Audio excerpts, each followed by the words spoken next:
Hi, I'm Alexander Digenis, and I'm a plastic surgeon board certified in Louisville, Kentucky, and I'd like to talk to you a little bit about body contouring.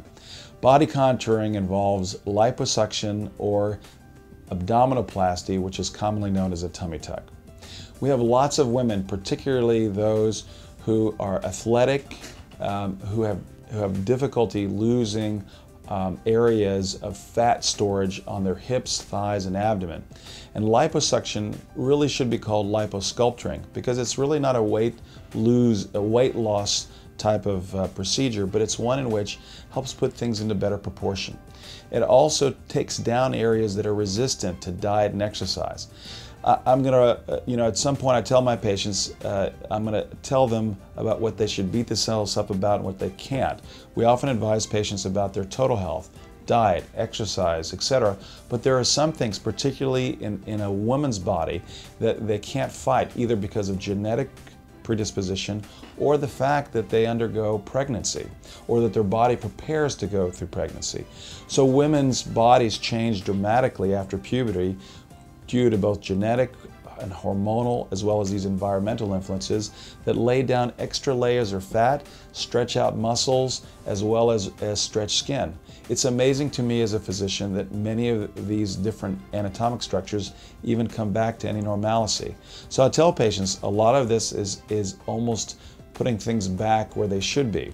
So in liposuction, this usually involves very small incisions in which cannulas are placed to literally suck out different layers of fat under the skin in localized areas.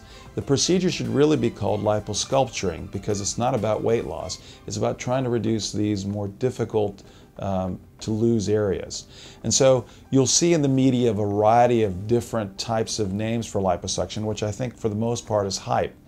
I sit on national societies that look at a variety of these new, so-called new techniques, which include liposuction using lasers, liposuction using ultrasound, liposuction using water jets. And although these are marvelous, sexy marketing advertisements, in general, they don't add a lot to the standard advances in liposuction that in fact were developed by many of the last generation of surgeons, including our very own Dr. Norman Cole, who was here and was one of the first surgeons to do liposuction in the United States. These techniques have advanced, and there are true advances, but unfortunately they're not usually represented by the marketing campaigns. So I encourage you to come talk to a real board certified plastic surgeon to find out whether or not they apply to you. I also am a strong proponent for doing them in safe places. Liposuction, because many times it can be done in a small area and done as an outpatient, is often promoted in outpatient surgery centers. And I find that often larger and larger procedures are done inappropriately in places that might not be safe for patients.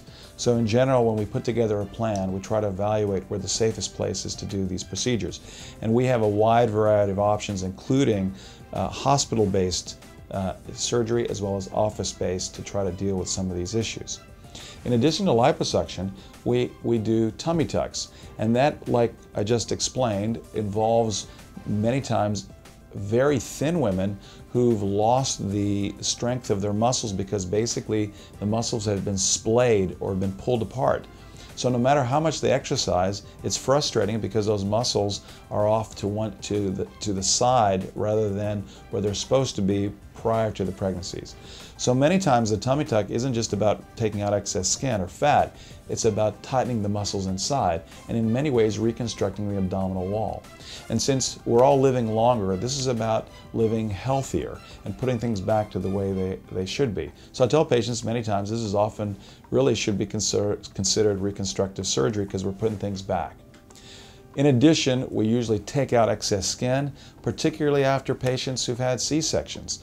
The C-section scars often cause an indentation and a roll that makes the lower part of the abdomen difficult to camouflage and close.